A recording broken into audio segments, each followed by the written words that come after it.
مولا علی جب خطبہ دیتے تھے مسجد میں تو فرمایا سارے عرب گھٹنوں پہ کھڑے ہو جاتے تھے.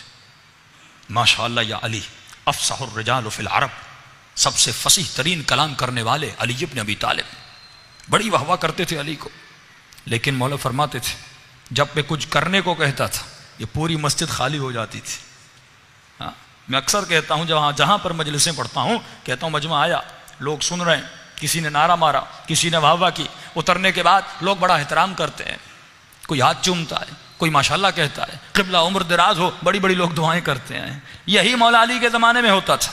جب مولا اترتے ہوں گے لوگ ہاتھ چومتے ہوں گے، لوگ ماشاءاللہ کہتے ہوں گے، لوگ بخن بخن کہتے ہوں گے. لیکن جب مولا کہتے تھے کچھ کرنے کی منزل ہے تو علی کا ساتھ چھوڑ کے چلے جاتے تھے. میں نے ایک جگہ پہ کہا تھا، میں نے کہا مجمع بیٹھا ہوا ہے، آپ ماشاءاللہ مجلس سننے آئے، وہ ہوا بھی کی، سلواتیں بھی پڑھیں، ماشاءاللہ بھی کہا، لیکن ابھی میں کہوں مجلس کے بعد سب لوگ بیٹھ جائیں، آپ سب کا خمس کا حساب و کتاب ہوگا، شاید میں اکیلا بچ جاؤں، سارے مومنین چلے جائیں. تو معیار مجمع نہیں، معیار بھیڑ نہیں. بھیڑیں امام کی مجلسوں میں بہت تھی. بھیڑ جب مولا مسجد کوفہ میں خطبہ دیتے بہت تھی، لیکن مولا کہتے تھے جنگ پہ چلنا یا علی سردی ہے، جنگ پہ چلنا یا علی گرمی ہے. امام نے کہا کبھی کہتے ہو سردی، کبھی کہتے ہو گرمی، مسئلہ کیا ہے؟ امام نے کہا اچھا میں جنگ پہ چلنے کے لیے نہیں کہتا، علی کے لیے ایک چھوٹا سا کام کر کے آؤ. کہا یا علی کیا کریں؟ کہا کل سب بال کٹوا کے آنا. اب عربوں کے بال آپ کی طرح نہیں تھے، بڑی بڑی زلفیں ہوتی تھیں. کہا سب بال کٹوا کے آنا.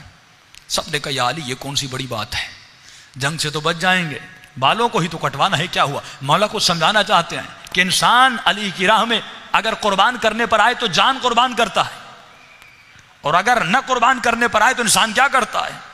کہا سب نے بال کٹوائے. ان میں ایک تھا جن کی نئی نئی شادی ہوئی، بیوی کے پاس گیا، کہا ایک مسئلہ ہوا. کہا کیا ہوا؟ کہ علی نے کہا کہ کل بال کٹوا کے آؤ، بالکل ٹینڈ کروا کے لاؤ.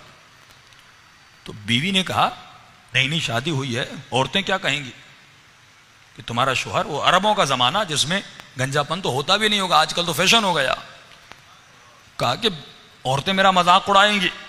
اب یہ پھنس گیا، بیوی کی سنے یا علی کی سنے؟ آج ہمارا یہی مسئلہ ہے، معاشرے کی سنے علی کی سنے، گھر کی سنے مولا کی سنے، باپ کی سنوں خدا کی سنوں، زوجہ کی سنوں یا مولا کی سنوں. یہیں پر ایمان کا پتہ چلتا ہے. مجلس میں آنا ایمان نہیں ہے، گھر میں حسین کی طرح زندگی بسر کرنا ایمان ہے. زندگی کے ہر پہلو میں علی کی ماننا ایمان ہے. آفس میں مولا کی ماننی ہے، روڈ پہ مولا کی ماننی ہے، گھر میں مولا کی ماننی ہے. اکثر نوجوان کہتے ہیں قبلہ والد نے کہا شادی پہ چلنا ہے، اس شادی میں رقص ہے، اس شادی میں گانا ہے، رشتہ دار کی شادی ہے، دو مسئلے ہیں، صلت و رحم کا بھی مسئلہ ہے اور والد کی اطاعت بھی کرنی ہے. خاتون کہتی ہے مولانا میری ماں نے کہا شادی پہ چلنا ہے، جھگڑا ہو جائے گا اگر نہیں چلو گی، رشتہ دار ناراض ہو جائیں گے اگر نہیں چلو گی، رشتہ داری ہے وہ کل ہماری شادیوں میں نہیں آئیں گے، ہم کیسے جائیں؟ قبلہ وہاں پر گانا ہے، وہاں پر حرام کی محفل ہے، وہاں پہ ناچ گانا ہے، میں جاؤں کہ نہیں؟ وہاں پہ مکس گیدرنگ ہے، مرد بھی ہیں خواتین بھی ہیں، حجاب نہیں ہے تو میں کیا کروں؟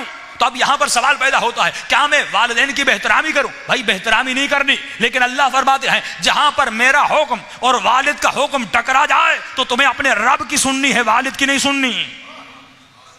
تم نے مولا علی کی سننی ہے، اپنے والد کی نہیں سننی. بہترامی نہ کرنا، احترام کرنا. لیکن ایک جملہ کہنا بابا میری اماں آپ اپنی قبر میں جاؤ گی، آپ اپنی قبر میں جاؤ گے، میں اپنی قبر میں جاؤں گا، نہ آپ میرے اعمال کے مسئول ہیں نہ میں آپ کے اعمال کا مسئول ہوں. مجھے میرے اعمال کا سوال ہوگا، آپ سے اپنے اعمال کا سوال ہوگا. قیامت کے دن نہ آپ مجھے بچانے آئیں گے نہ میں آپ کو بچانے آؤں گا. اگر میں اللہ کی سنوں گا تو خدا مجھے وہاں پر بچائے گا بھی.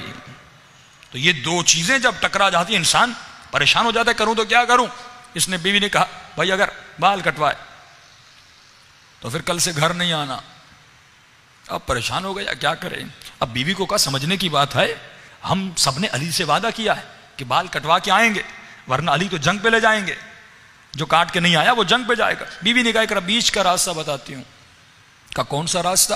کہا دیکھو بالوں کو چھوٹا کرو، مکمل مت کاٹو، چھوٹا کر کے ایک سفید کپڑا اپنے سر پہ باندھ دو. علی کو کیا پتا، اب جس کی یہ وہ ہیں جو علی ولی اللہ کہہ رہے تھے، معرفت نہیں تھی. علی کے لشکر میں تھے، معرفت نہیں تھی کہ علی کو نہیں پتا کپڑے کے نیچے کیا ہے، وہ جو زمین کے علوم سے زیادہ آسمان کے راستوں کو جانے، اسے یہ نہیں پتا کپڑے کے نیچے کیا ہے۔ اس مرد غافل نے بھی یہی کیا، تھوڑے سے بال کاٹے اور اپنے سر پہ ایک سفید کپڑا باندھا، اور بیوی نے کہا پہلی صف میں کھڑے مت ہونا، دوسری تیسری صف میں کھڑے ہو جانا۔ علی کو کیا پتا، فرمایا یہ دوسری تیسری صف میں کھڑا ہو گیا اور سر پہ جنگی ٹوپی بھی پہن لی۔ مولا جیسے آئے سب کو کہا ٹوپیاں اتارو، سب نے ٹوپیاں اتاری۔ اب کپڑا تو باندھا ہوا تھا، جس طرح کرکٹر بھی ایک کپڑا سر پر باندھتے ہیں، اس نے سفید کپڑا باندھا ہوا تھا۔ اب کا مولا کو کیا پتا چلے گا، مولا اپنی سواری پر سوار ہیں، کمر میں ذوالفقار بھی لگی ہوئی ہے۔ ایک مرتبہ تمام تر صفوف کو دیکھتے گئے، جیسے اس کے قریب آئے امام نے ذوالفقار کو نکالا، ذوالفقار کی نوک سے اس کے سر سے کپڑے کو اتارا۔ امام نے کہا جب تو علی کی راہ میں اپنے بال قربان نہیں کر سکتا تو کبھی اپنی جان کی بات نہ کیا کرو۔ یہ راستہ قربانی مانگتا ہے۔ آج مسئلہ یہی ہے کہ مومن اپنا پیسہ قربان نہیں کر سکتا، چند بال قربان نہیں کر سکتا کہ بھائی قبلہ داڑھی رکھوں گا تو 10 سال بوڑھا دکھتا ہوں۔ بھائی جنت میں ہمیشہ کے لیے جوان رہنا ہے کہ نہیں؟ جنت میں ہمیشہ کے لیے جوان رہنا ہے تو اپنا چہرہ ایسا بناؤ۔ میری عادت نہیں کہ میں ڈانٹوں، کیونکہ داڑھی پہ میں زیادہ بات پہ نہیں کرتا، کیونکہ پھر سارے مومنین جن کی داڑھی نہیں ان کو دیکھتے ہیں۔ یہ ایک عجیب یہاں پر برائی ہے، وہ بندہ بیچارہ ظاہر ہو جاتا تو گھبرا جاتا ہے کہ مولانا میرے لیے مجلس پڑھ رہے ہیں۔ ایسی کوئی بات نہیں، کیونکہ کچھ کے اعمال باطن کے ہیں، کچھ کے اعمال ظاہر کے ہیں۔ ہو سکتا ہے کوئی داڑھی نہیں رکھ رہا لیکن دوسرے اعمال میں بہت اچھا ہے۔ یہ تمام تر اعمال کا مجموعہ ایمان بنتا ہے۔ یعنی یہ اگر 10 مارکس اس کو لینے ہیں، اس نے 9 تو لے لیے، 1 مارک نہیں لیا، اور مولا فرماتے ہمارا چاہنے والا وہ ہے جو کوشش کرے 10 کے 10 مارکس لے۔ ایمان کے اگر 10 مراتب ہیں، ابو ذر اگر ایمان کے 7ویں یا 8ویں درجے پر تھے، جناب سلمان 10ویں درجے پر تھے، پر اس کا مطلب نہیں کہ ابو ذر برے تھے، لیکن ابو ذر کو بھی کوشش کرنی چاہیے تھی کہ 10ویں درجے پر آئے۔ تو مومن کو ہر روز کوشش کرنی چاہیے کہ امام نے فرمایا جس کا آج اس کے کل سے بدتر ہے اور بہتر نہیں ہے وہ ملعون ہے، ملعون ہے۔ یعنی روزانہ کوشش کرو تمہارا ایمان بڑھے، روزانہ کوشش کرو برائیاں نکلیں، روزانہ کوشش کرو کہ تمہارے وجود میں اچھائیاں بڑھ جائیں۔ اب یہ پورا وجود نورانی بن جائے گا۔ جب پورا وجود نورانی بن جائے گا تو امام زمانہ کی معرفت آ جائے گی، اور جب معرفت آ جائے گی تو یقیناً امام زمانہ کی ہم سب کو زیارت بھی ہو جائے گی۔ صلوات پڑھے محمد و آل محمد۔